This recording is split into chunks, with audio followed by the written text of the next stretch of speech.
Okay, let's jump right into this explainer. We're looking at a truly fascinating geopolitical mystery today about how a brand new nation built its identity completely from scratch. You know, when you think of a national anthem, you just naturally assume it's written in the everyday language of the people, right? It's the ultimate symbol of pride. But history, especially political history, is literally never that simple. So today, we're diving deep into the remarkable story of Pakistan's national anthem and the highly deliberate, highly political choices that brought it to life. Now get a load of this statistical anomaly. Pakistan has two official languages, Urdu and English. But if you look at the 50 words that actually make up its national anthem, you're going to find exactly one, just one, purely Urdu word. The other 49? They are completely Persian. And look, that is not just some random linguistic quirk. To have your anthem virtually ignore your nation's official language is a massive historical puzzle. Which brings us to Section 1, the 50-word mystery. So this naturally leads us to the absolute elephant in the room.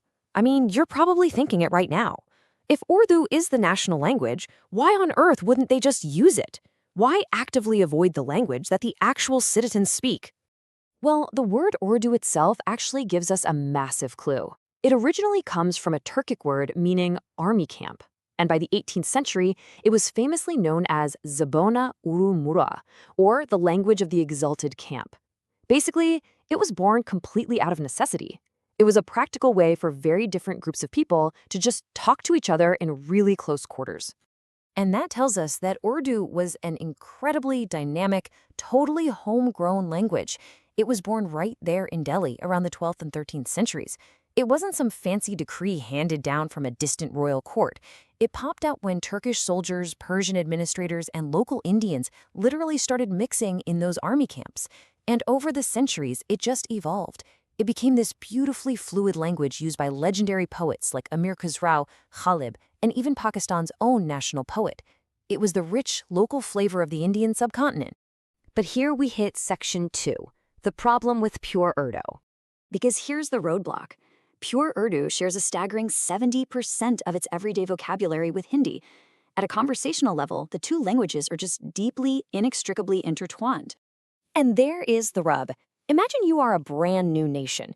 You are desperately trying to draw distinct borders, claim your own sovereignty, and carve out a completely separate political identity from your neighbor. You absolutely cannot use a language that sounds identical to the country you literally just partitioned from. If you wrote the anthem in plain Urdu, it would just sound Indian. It was a simple matter of statecraft and pure geopolitical survival.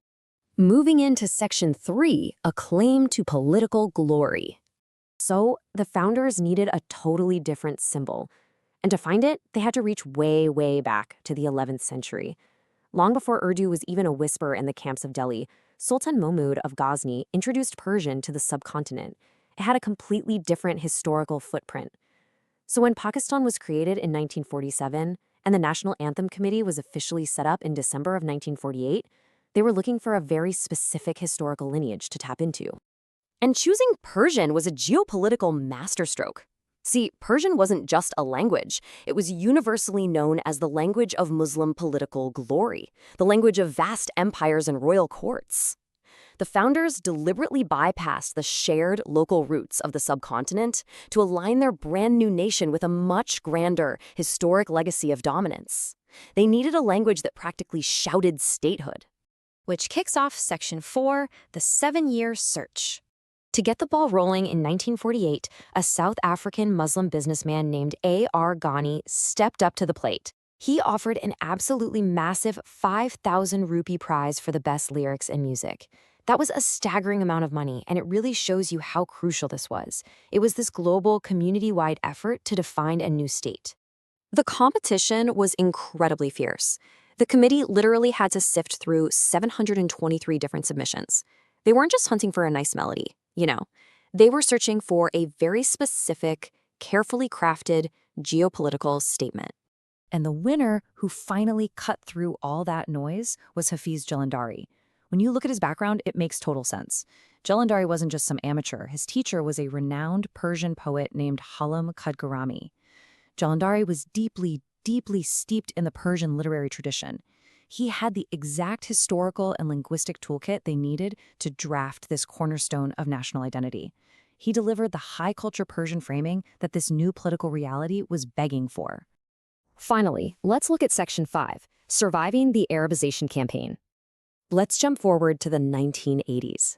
General Zia-ul-Haq launches this massive Arabization campaign. The entire goal was to make Pakistan sound more Arabic and more strictly Islamic.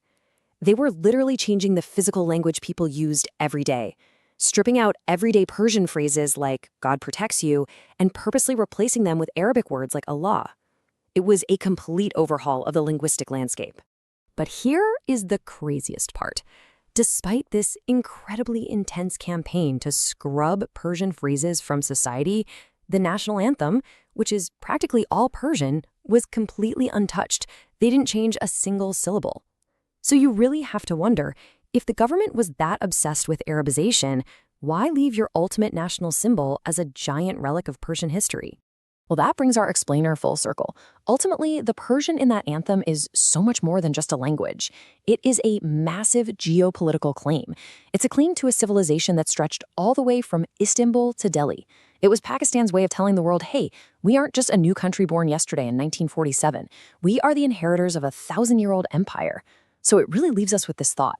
If the words of a single song can conjure up a 1,000-year imperial legacy completely out of thin air, what other historical truths are just waiting for the right anthem to be sung?